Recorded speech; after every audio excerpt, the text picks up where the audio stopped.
आप अपने Instagram business account को ग्रो करना चाहते हो तो बहुत सारी चीजों का आपको ध्यान रखना पड़ता है, जैसे user name, bio, profile pic, symmetricity और भी बहुत सारे कंडीशंस हैं। ऐसी छोटी छोटी चीजों को ध्यान में रखते हुए आपको अपने अकाउंट को ग्रो करना होता है। अब तक हम लोग इस कोर्स के अंदर यूजर नेम और बायो की बात कर चुके हैं। अगर आपको उनका वीडियो चाहिए तो उनका वीडियो का लिंक आपको डिस्क्रिप्शन में मिल जाएगा इस वीडियो के, आप वहां से जाके चेकआउट कर सकते हैं, या फिर आई बटन में ऊपर कार्ड्स के अंदर वहां पे भी आपको मिल जाएगा, आप वहां से भी जाके बिल्कुल फ्री ऑफ कॉस्ट चेकआउट कर सकते हैं।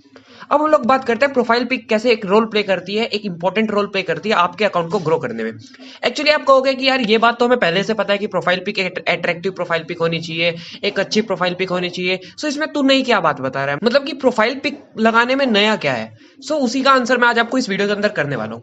बेसिकली प्रोफाइल पिक कुछ इस टाइप का होना चाहिए जो कि आपके निश को, आपके कंटेंट को, आपके टॉपिक को बहुत अच्छे से डिस्क्राइब करे। फॉर एग्जाम्पल मान के चलिए आपका कोई मोटिवेशनल कोट्स का प्रोफाइल पिक है, जैसे ये वाला पेज है द गुड कोट। सो इस पेज के ऊपर देखिए इसका user name the good coat है, और यहाँ पे देखिए इसकी प्रोफाइल पिक में भी द गुड और कोट्स का सिंबल लगा हुआ है। सो ये वाला जो प्रोफाइल पिक है ये अपने निश को, अपने यूजर नेम को बहुत अच्छे से डिपिक्ट कर रहा है। ये बता रहा है अपने यूजर को कि हाँ हमारा पेज इसी चीज पे फोकस्ड है, इसी चीज पे टारगेट कर रहा है। सो ये चीज जो है आपकी प्रोफाइल पिक डिपिक्ट करनी चाहिए आपके यूजर को, आपकी ऑडियंस को, तभी आपकी ऑडियंस आप पे ट्रस्ट करेगी, आपके पेज पे ट्रस्ट करेगी। बेसिकली ऑडियंस पोस्ट को बाद में स्क्रॉल करती है, पहले वो आपकी प्रोफाइल पिक चेक करती है, आपका यूजर नेम चेक करती है, आपका बायो चेक करती है। अब देखिए जब भी कोई बंदा इंस्टाग्राम के ऊपर सर्च करता है कुछ भी चीज जो कि उसके इंटरेस्ट से रिलेटेड होती है, जिसकी उसे जरूरत होती है, सो उसके बाद वहां पे कुछ अकाउंट सजेशंस में आते हैं। उन अकाउंट्स के ऊपर वो बंदा बेसिकली दो ही चीजों को देख के जज करता है, या तो उसका यूजर नेम या फिर उसका प्रोफाइल पिक। प्रोफाइल पिक जितना अट्रैक्टिव होगा उतना ज्यादा ऑडियंस आपके पेज के ऊपर आएगी, और आपके पेज के ऊपर बनी रहेगी उतनी ज्यादा देर तक, क्योंकि जब उसको लगेगा कि हाँ इसका यूजर नेम, इसका प्रोफाइल पिक, इसका बायो, तीनों के बीच में कहीं ना कहीं रिलेशन दिखाई दे रहा है, तभी वो बंदा आपके पेज पर ज्यादा देर तक बना रहेगा और ज्यादा देर तक आपके पेज को स्क्रॉल करता रहेगा नीचे की तरफ और आपके कंटेंट को पढ़ेगा। और अगर उसको उसकी जरूरत होगी, अगर उसको लगता होगा कि उसके नीड्स के हिसाब से, उसकी जरूरतों के हिसाब से आपका कंटेंट रेलिवेंट है उसके लिए, सो आपके पेज को फॉलो भी करेगा, ये मेरी गारंटी है। सो इसलिए प्रोफाइल पिक आपको एक ऐसा प्रोफाइल पिक बनाना है जो आपके कंटेंट को, आपके निश को डिस्क्राइब करे अच्छे से। ये तो हुई हमारी एक बात। अब दूसरी बात ये कि हम प्रोफाइल पिक के अंदर क्या यूज करें।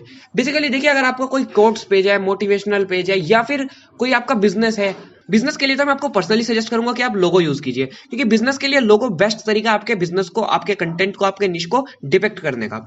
लेकिन अगर आपको कोई पर्सनल ब्लॉग है, आप व्लॉगिंग करते हैं, व्लॉगिंग के लिए आपको अपनी प्रोफाइल पिक के अंदर आपको अपना फेस लगाना पड़ेगा, आपको अपनी सेल्फी लगानी पड़ेगी, और फेस का भी जूम इन वाला पोर्शन आपको लगाना पड़ेगा। देखिए जैसे ये व्लॉगजू2 के नाम से ये अकाउंट है, और इसके फॉलोअर्स आप चेकआउट कर सकते हैं 1.5 मिलियन। और आप जितने भी बड़े बड़े सेलिब्रिटीज को चेकआउट करोगे, जितने बड़े बड़े इंस्टाग्राम पेजेस को चेक करोगे, और जो व्लॉगिंग से रिलेटेड है या फिर पर्सनल पेजेस हैं, तो पेजेस के ऊपर आप ये चीज फाइंड आउट करोगे कि उनके प्रोफाइल पिक्चर्स के ऊपर जो यूजर है उसने अपनी पिक लगाई हुई है, अपने फेस का क्लोजअप शॉट लगाया हुआ है। सो ये चीज आपको बड़े ध्यान से देख के चलनी है, बड़ा ध्यान रख के चलना है कि आपका जो प्रोफाइल पिक होना चाहिए वो आपके निश के रिगार्डिंग होना चाहिए। मान के चलिए आपका कोई पर्सनल अकाउंट है तो आप उसके अंदर अपना फेस यूज कीजिए, अपने फेस का पिक यूज कीजिए, और क्लोजअप में ऐसा नहीं आप पूरी बॉडी का शॉट लगा रहे हैं। पूरी बॉडी का आप पिक यूज करेंगे तो उसमें आपका फेस डिपिक्ट नहीं हो पाएगा, और पूरी बॉडी का शॉट उतना अच्छा भी नहीं दिखाई देता। इसलिए बेसिकली आपको अपना फेस यूज करना होता है। देन फिर अगर आपका कोई क्रिएटर्स पेज है, फॉर एग्जाम्पल आप मोटिवेशनल कोट्स लिखते हैं, आप फैक्ट्स के ऊपर लिखते हैं, आपका कोई मीम अकाउंट है, या फिर आपका कोई डिजिटल मार्केटिंग या फिर कोई ट्यूटोरियल वाला पेज है,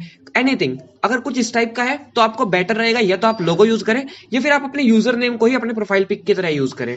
सो ये चीज आपके लिए बहुत ज्यादा हेल्पफुल रहने वाली है, और ये चीज आपको वाकई हेल्प करेगी, क्योंकि जब भी आपका यूजर, आपका कस्टमर, आपकी ऑडियंस ये चीज देखेगी कि आपकी प्रोफाइल पिक, आपके बायो, आपके यूजर नेम के बीच में एक सिमेट्रिसिटी है, एक रिलेशन है, डायरेक्ट रिलेशन उसको दिखाई देगा, तब वो बंदा आपको वाकई ट्रस्ट करेगा और आपके पेज को वाकई फॉलो कर लेगा। ये छोटी छोटी चीजें आपको ध्यान रखनी होती है अपने इंस्टाग्राम अकाउंट को ग्रो करते हुए। बेसिकली हम लोगों ने इंस्टाग्राम का नया मार्केटिंग का कोर्स शुरू किया है, इंस्टाग्राम मार्केटिंग 2020, और इस कोर्स के अंदर हम लोग ये चीजें सब कुछ कवर करने वाले हैं। हमने यूजर नेम के बारे में अभी तक बात की, कैसे आप एक better user name find out कर सकते हैं, किस तरीके से आप लोग एक अच्छा बायो लिख सकते हैं। मैंने कंप्लीट उसमें लिखना सिखाया था, क्या क्या की फैक्टर्स होने चाहिए बायो लिखते वक्त, किन किन चीजों का ध्यान रखना है। और आज का ये हमारा थर्ड वीडियो है, इसके अंदर मैंने आपको प्रोफाइल पिक के बारे में बताया।